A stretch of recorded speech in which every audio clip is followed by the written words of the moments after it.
Hey everyone, Willie Miranda with Miranda Real Estate Group, and I'm here with Live with the Leader podcast. And today we have Miss Christine Serafini. Hello, Christine.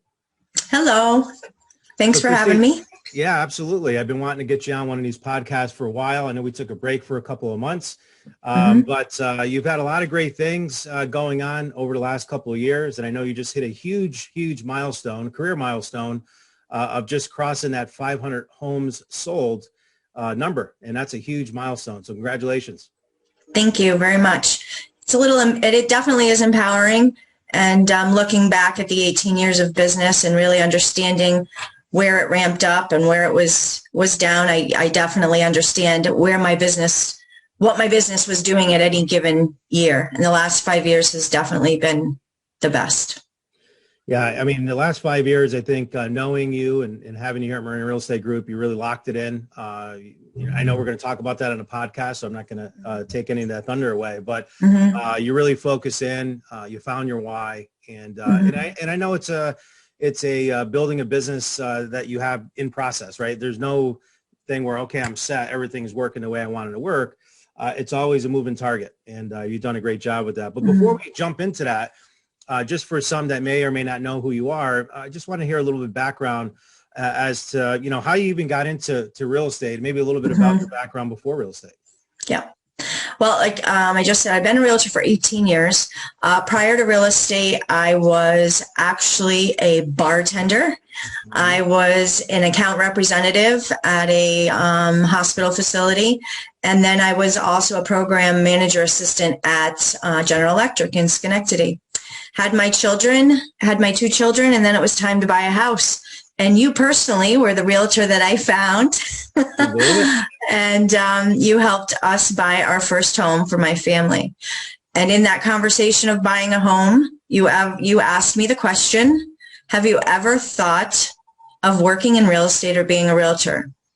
And I honestly, this is the story. I never thought of it, but once you asked the question, I could never stop thinking about it. I'm so sorry. I still remember masterminding and it's like, what does a realtor do? What's involved? And I had just got done with the process and I'm like, I can do this.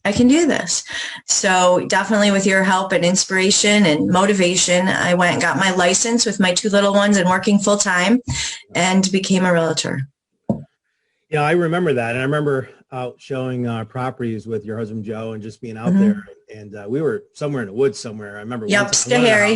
Yeah, it was a beautiful view. And we're sitting on that back deck. Remember, it was a huge back deck. I remember yesterday. I can't believe it was 18 years ago. Yeah. But why I said that is because, back then even, you knew what you wanted. You were able to identify a lot of the different things in a home, what you wanted, what you didn't want. And just the way you conducted yourself, I said, you'd be a great real estate agent. And I was sincere about that.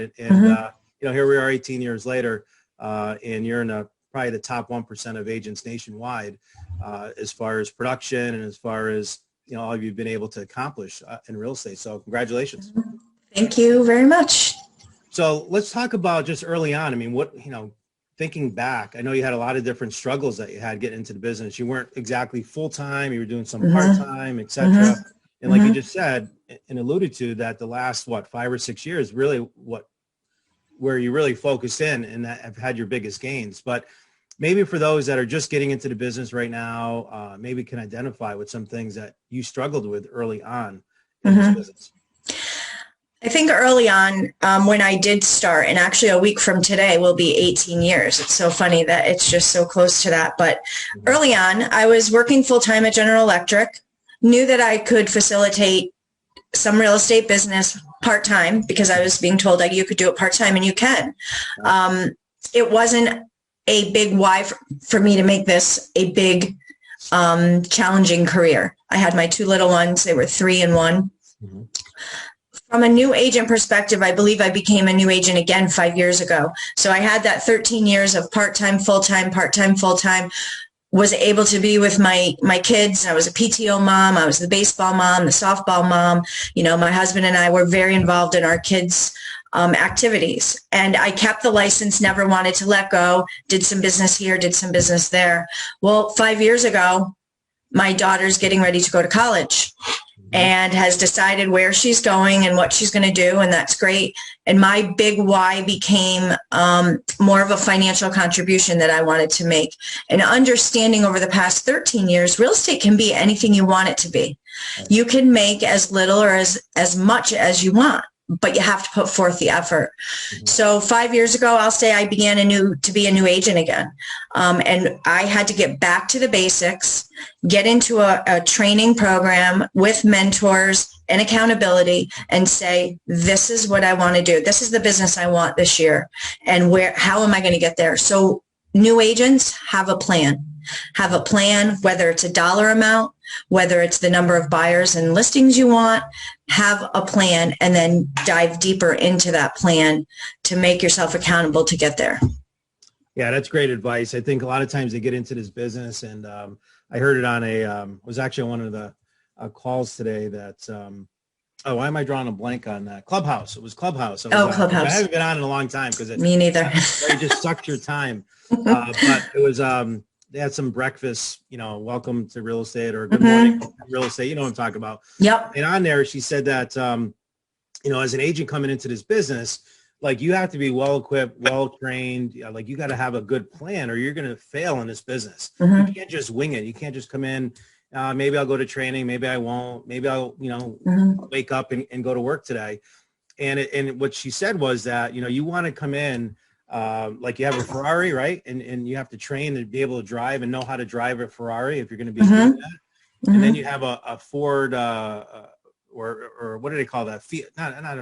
I was going to say Fiesta, but is it a Ford Fiesta? Ford Fiesta, yes. Yeah, she was using that. She goes, you see the two different things, like those are really easy to drive versus a Ferrari. Like having a real estate business is that Ferrari, right? We have to make sure that when we come in that we're serious because we're taking, people's lives at stake, right? Yeah, absolutely. We need to make sure that we're on our game. So you're right. You got to have a plan. And that's definitely something that I think great advice for someone.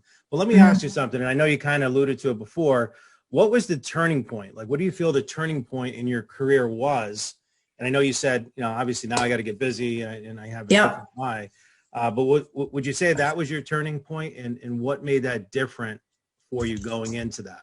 I think I dove deeper into my why and what was really important to me. I also wanted personal success. I think as much as I think about my family and who's around me and who I wanted to support financially, I think I was ready for myself to have that personal success.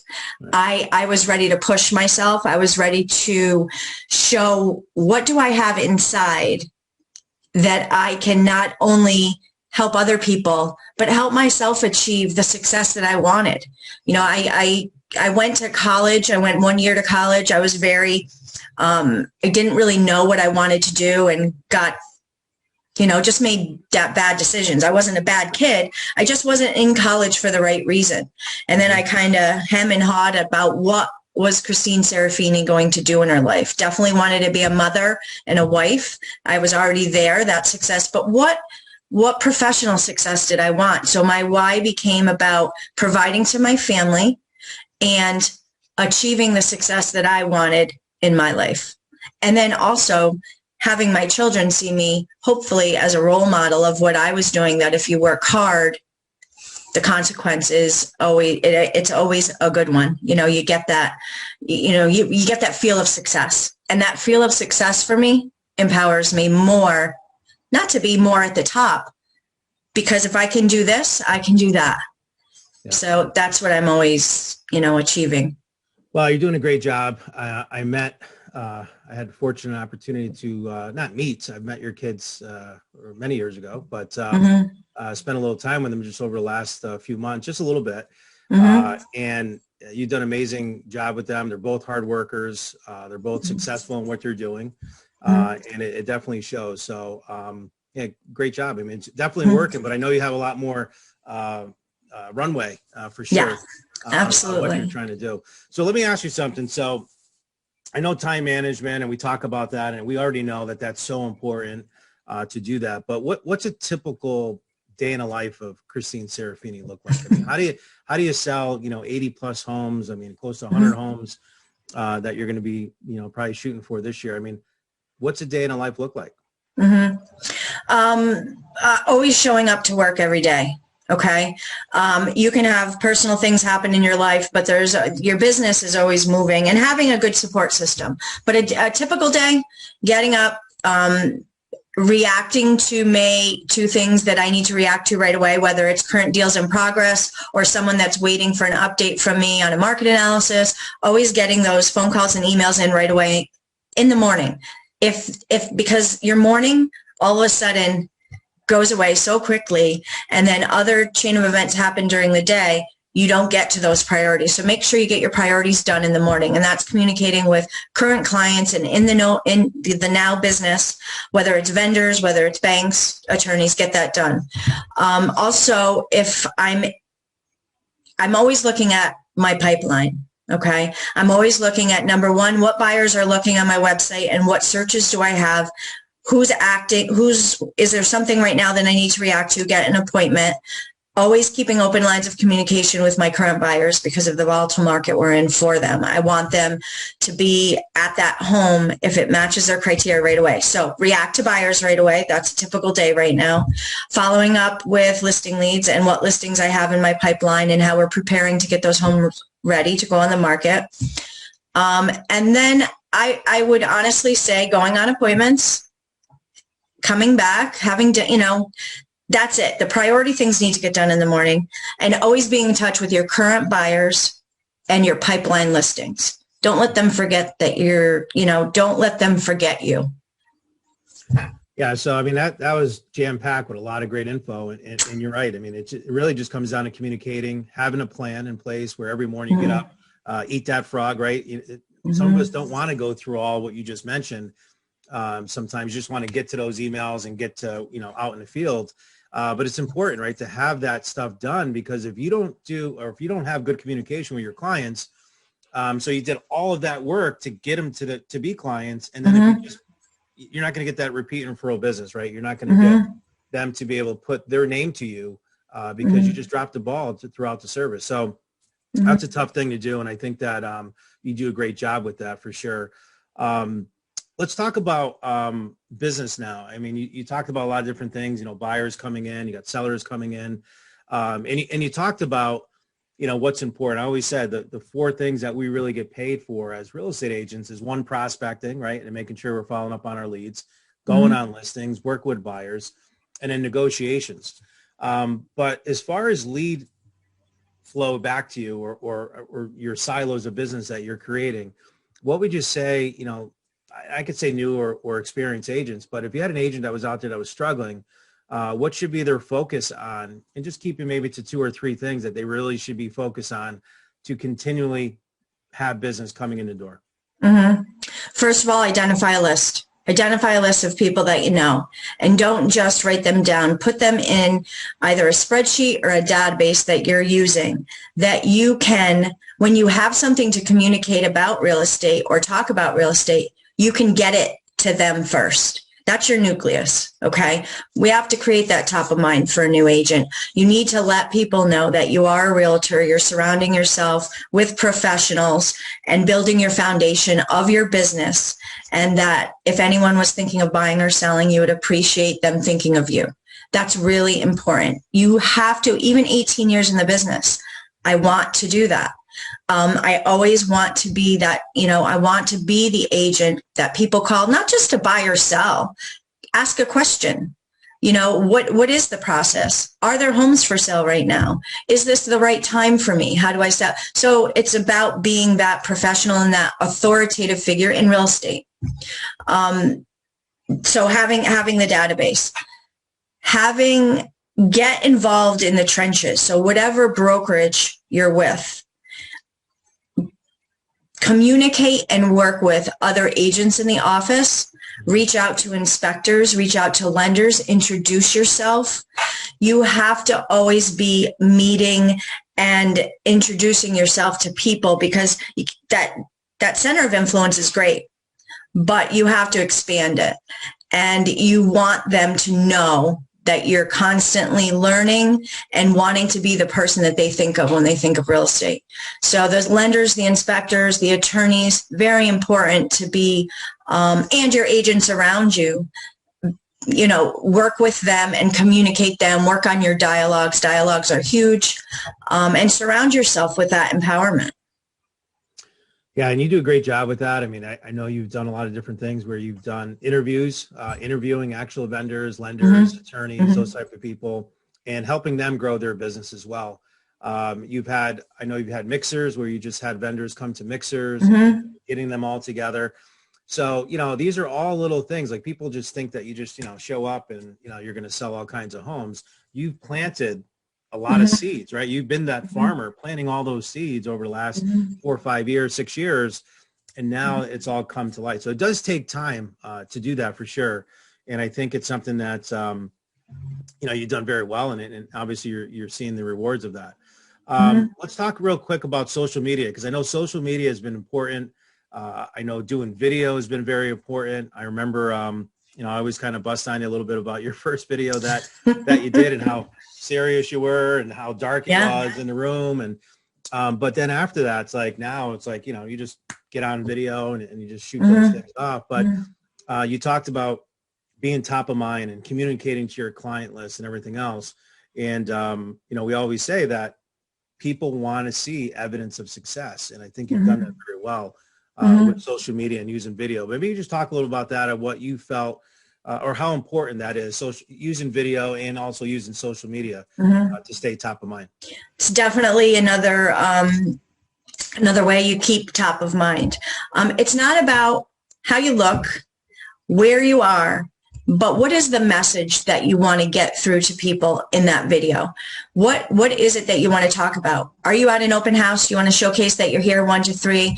Is it 5 things a buyer needs to know when their offer is accepted, what we're going to do? You can do a video, a quick video, but there's always some message that you want to get across and attract to the consumer, to anybody on Facebook or LinkedIn or Instagram. But what is my goal? What is the purpose of this? And, that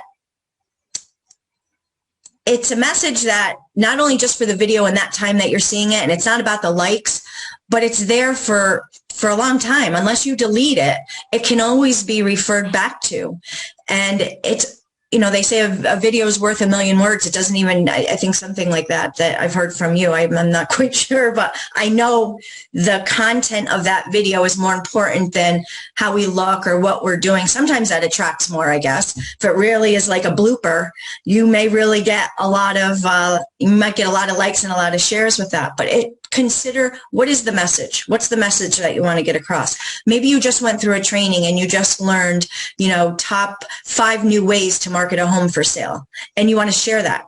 Get on video and share that. Let people know that you're learning and you're growing your business to be better for them. Yeah, and it's so true. Like little things like that, little tidbits or little tips, I think are the best. We get a lot of great engagement with that. And people want to be educated. And that's one of the things that, I failed to say earlier, is that you're big on educating the clients. And when this whole thing, and I don't want to bring it up with COVID and all that stuff, because, I don't want to date ourselves. That was years ago. I know. Right? That was a long time. I felt like that. But, you jumped right on the wagon and just started getting on video and educating. And people really appreciate it. Your engagements were up. And you were just giving them knowledge and just being, who you were, educating on, is it safe to sell, what they need to do, et cetera, and gave them a lot of comfort of knowing that, when you go on video and you're bringing that type of knowledge to the table, you're putting yourself out there as the authority in the marketplace, right? As the authority figure for real estate, the expert, right? And also a celebrity, because what they see on social media, they're watching all these influencers out there. They're watching all these now YouTube TV and all these other things that are out there. So they're going to watch you and they're going to listen and they're going to learn. And when it comes time to buy or sell, or if they know of someone looking to buy or sell, they're going to pick you. So I think you hit it right on the head. It's really just communication and making sure that you stay in touch with people. Oh, it was 1.8 million words for every minute of video. Every minute. Yeah. And I think, giving that message, you're feeding a need. You're going to, whatever that message is, there's always going to be somebody looking for that information. So I think we have to consistently, as realtors, feed the need. No, absolutely. I know you do a great job. We talked about it kind of already with other agents and playing nice in the playground. I think as professionals, into this business, you have a great rapport with a lot of the agents that I talk to at different companies. If I bring your name up to them, I had a great transaction with Christine, or she's doing well or whatever, but they know who you are, and you have that. How important is it that agents play nice in the sandbox? I mean, it's huge. Yeah. Maybe shed a little light on that. Yeah. And especially with the market that we're in right now, we're in a very competitive, we want our buyer's offer to win, right? We need to have such good communication with the agent on the other side. You may have a troubling transaction or something that's really tough that, that agent's working for their client, I'm working for my client, and we might be battling a little bit. But at the end of the day, hopefully this transaction will close, and I'm going to see you on another deal. And you always have to remember that, I want to be able to be respected just as I want to respect everyone else. And it's really important. The easier the agents can work together, the smoother the transaction too. And the buyer or seller don't need to know about that. We just know, we need to have good communication. We both are working for each of our clients, and we have to respect that. The biggest word, I think, is we just have to respect each other as agents. We're both trying to get to the same finish line, to the same table, and let's just work together. It's all about ethics and credibility. Let's just be mindful of that. Yeah, so true. So true. And I think we have so many agents coming into the marketplace. Actually, I saw an article this morning that said there's actually more agents in the country than there are homes for sale. That's how bad it is. But so many people are getting into the real estate business, and they have been over the last 2 or 3 years because they see it as just being wow, this is just so easy to do. But unfortunately, a lot of them don't come with the ethics or integrity that they should. And it's so important to make sure that we don't get wrapped up in some of those conversations, or we talk about all the time, the emotional intelligence. We have to stay true to what we're doing. And it's so important that you keep those relationships with people in a positive light, because you never know when you're going to be on the other side of a deal, and you're going to want the same, respect. Absolutely. Right. On a deal. So, yeah. All right. A couple more things on here. I had just written a few things. I know technology is so important, and there's some people that are afraid of technology. Education is another big one, but I think it's, you've always said the same thing, is that, you educate yourself a lot. You're out there seeking all these different things and bringing stuff into your business. What can you say about education, how important that is? Because I think some agents don't realize how important being involved in training, going to training classes, mentoring, masterminding, all those different things. What can you say about that? You have to have that in your calendar. Just because you are licensed doesn't mean that you know all tricks of the trade, or you don't need to be empowered by other people, or surround yourself with other people to get maybe one extra nugget of the day, or some one-liner that you could really help you maybe close a deal. I think when you first become an agent, you definitely, going back to those top 3 things, you need to decide, are you going to be transactional, or are you going to be career agent? And I think you need to know that if you want to be successful, you need to be that career agent. And that career agent is not only going to do the number of deals and have so many buyers and so many listings, but they're going to be training and engaging in training at any time that they can. And they need to understand that whatever brokerage they're with, they need to go to training. They need to engage. They need to ask questions. They need to share stories. That is going to empower them to become that career agent as well. Yeah, so true, right? Green and growing. Got to always be green and growing, no matter how many years. Yeah, there's, some people are going to be listening to this that might have been in the business so far 20, 30 years. You got to still get engaged. You still have to show up to training no matter what. Even if you think you know what the topic is, you're always going to pick something up, right?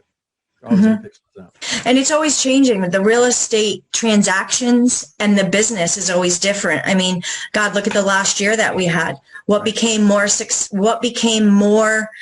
important to talk about was safety.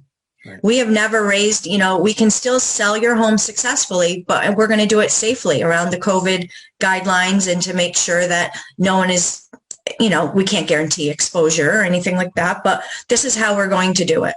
And, even social media, agents that were agents 10 years ago, we didn't have, yes, social media was there, but it's not as powerful as it is right now. And what a great tool in your toolbox, that there's still plenty of agents that aren't doing it. And that's fine. It may not be, maybe they're exiting out, or it's just not a pillar that they're interested in exploring.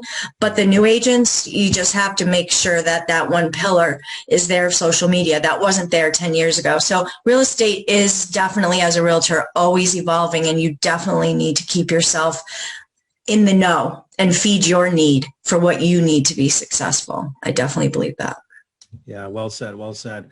All right. Well, that leads me to the last question here, which is, what's next? What's next for Christine Serafini? What do you see the next, 5-10 years here in your career?